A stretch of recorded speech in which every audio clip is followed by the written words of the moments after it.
बिस्मिल्लाहिर्रहमानिर्रहीम। अस्सलाम वालेकुम स्टूडेंट्स, हम लोग बीएससी थर्ड ईयर के चैप्टर नंबर 7 मैकेनिक्स के चैप्टर नंबर 7 को डिस्कस कर रहे हैं। इससे पहले मैंने आप लोगों को tangential and normal components of velocity and acceleration के 4 फार्मूले प्रूव करवाए और उससे रिलेटेड अब हमने एक एग्जांपल करनी है। ये पेज नंबर 143 मैकेनिक्स के पेज नंबर 143 पे है।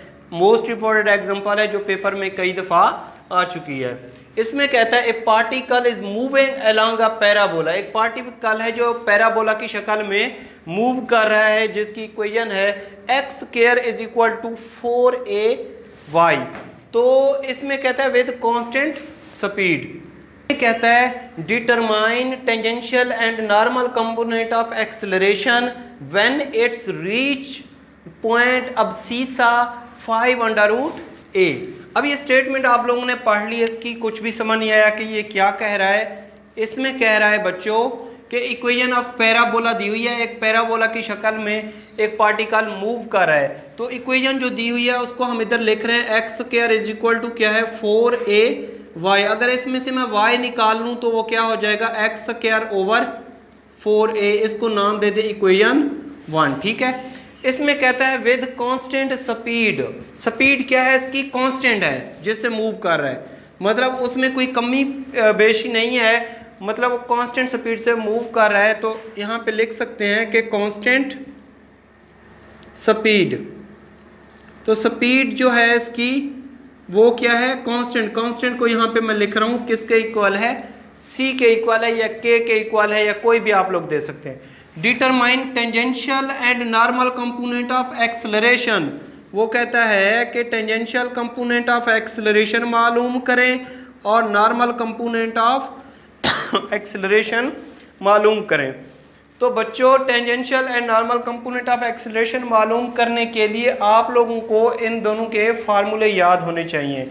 तो ये पहले नंबर पे हमने मालूम करना है टेंजेंशियल कंपोनेंट ऑफ एक्सेलरेशन। उसके बाद क्या मालूम करना है हमने? Normal component of acceleration.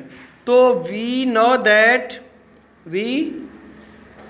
That हम जानते हैं कि टेंजेंशियल कंपोनेंट ऑफ एक्सेलरेशन क्या होता है? dv over dt। ठीक है, ये इसके बराबर फार्मूला होता है जो मैंने प्रूव करवाया।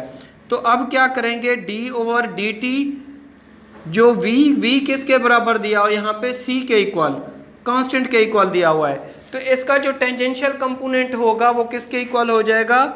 0 के इक्वल हो जाएगा, क्योंकि कांस्टेंट का डेरिवेटिव क्या होता है? 0 होता है। तो एक तो हमने मालूम कर लिया कि टेंजेंशियल किसके इक्वल आया? 0 के।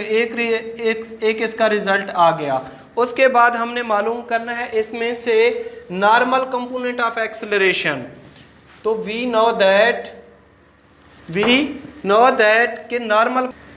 अब दूसरा फार्मूला क्या है? We know that normal component of acceleration is equal to होता है v स्क्वायर ओवर रो, इसके बराबर होता है। ये उसका फार्मूला जो मैं प्रूव करवा चुका हूँ। अब हमने क्या करना है कि नॉर्मल कंपोनेंट ऑफ एक्सेलरेशन, इसमें v तो कांस्टेंट है, इसको v को v ही रहने दें।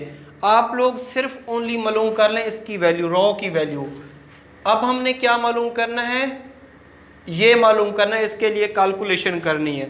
तो रो किसके बराबर होता है? ये फार्मूला होता है 1 प्लस वाई का फर्स्ट डेरिवेटिव उसका स्क्वायर ओवर उस होल की पावर 3/2 ओवर नीचे वाई का डबल डेरिवेटिव।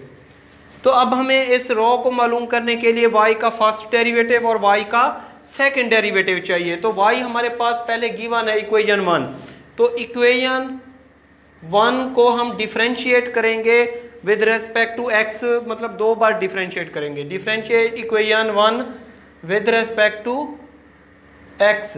तो y का जब फर्स्ट डेरिवेटिव इसका लेंगे तो फर्स्ट डेरिवेटिव 4a नीचे कांस्टेंट है, x स्क्वायर का डेरिवेटिव कितना होता है? 2x over 4a। इसको जब सिंप्लीफाई करेंगे तो ये हो जाएगा x ओवर 2a। ठीक है। अब इसका एक और डेरिवेटिव ले लें तो सेकंड डेरिवेटिव इसका हो जाएगा 2, बल्कि x का डेरिवेटिव क्या हो जाएगा? 1 ओवर 2a। ये हमने y का फर्स्ट डेरिवेटिव मालूम कर लिया और ये ये y का सेकंड डेरिवेटिव मालूम कर लिया और ये फर्स्ट डेरिवेटिव मालूम कर लिया। अब हम इस रॉ को कैलकुलेट करेंगे, तो रॉ इज इक्वल टू है 1 प्लस वाई का फर्स्ट डेरिवेटिव उसका स्क्वायर। तो y का फर्स्ट डेरिवेटिव इसका स्क्वायर लेंगे तो ये हो जाएगा, इसका स्क्वायर इधर ही ले लेते हैं, तो ये कितना हो जाएगा एक्स स्क्वायर ओवर 4a का स्क्वायर। तो ये हो जाएगा, चलें इधर ही लिख लेते हैं, ये हो जाएगा x square over 4a square और इसकी होल की पावर कितना हो जाएगा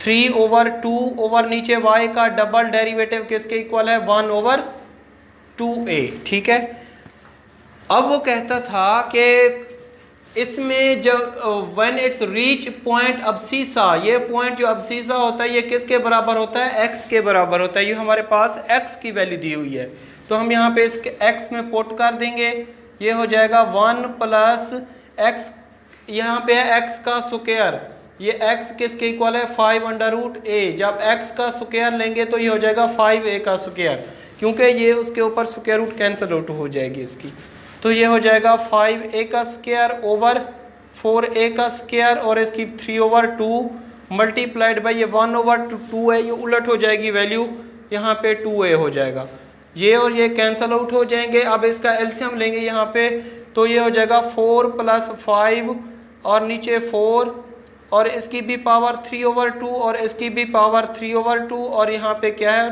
2a। ठीक है, तो 4 प्लस 5 किसके बराबर हो जाएगा 9 की पावर 3 ओवर 2 और ये 4 की पावर 3 ओवर 2 और ये 2a। इसको जब सिंप्लीफाई करेंगे यहाँ पे 9 को लिख सकते हैं 3 का स्क्वायर और उसकी पावर 3 ओवर 2, 4 को लिख सकते हैं 2 का स्क्वायर 3 ओवर 2 और ये क्या है 2a, ये इससे कैंसिल आउट हो जाएगा, ये इससे कैंसिल आउट हो जाएगा। 3 की पावर 3 किसके इक्वल होता है 27 के। जी स्टूडेंट, तो हमारे पास जो रॉ आ जाएगी वो किसके बराबर हो जाएगी इज इक्वल टू, ये बच जाएगा यहाँ पे 3 की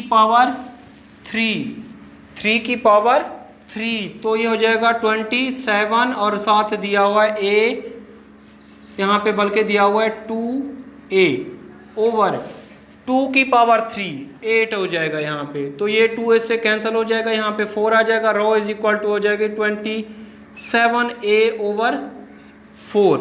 इसको हम पुट करेंगे इस फार्मूले में, ये किसके बराबर था an क्या था v स्क्वायर ओवर रॉ, इसके बराबर था। तो अब इसकी वैल्यू जब यहाँ पे पुट करेंगे तो हमारे पास नॉर्मल कंपोनेंट ऑफ एक्सेलरेशन आ जाएगा v स्क्वायर और रॉ किसके बराबर आई 27a ओवर 4, तो ये इसका रिजल्ट आ जाएगा, ये 4 उलट हो जाएगी value 4v square over 27a 20, ये किसके बराबर हो जाएगा 27a, तो हमारे पास ये आ जाएगा 4v स्क्वायर ओवर 27a, ये इसके बराबर हमारे पास रिजल्ट आ जाएगा। ये आ जाएगा नॉर्मल कंपोनेंट किसके equal 4v square over 27a, ये आ जाएगा नॉर्मल कंपोनेंट और टेंजेंशियल हमने मालूम किया वो किसके बराबर था 0 को, तो ये इनके रिक्वायर्ड रिजल्ट आ जाएंगे।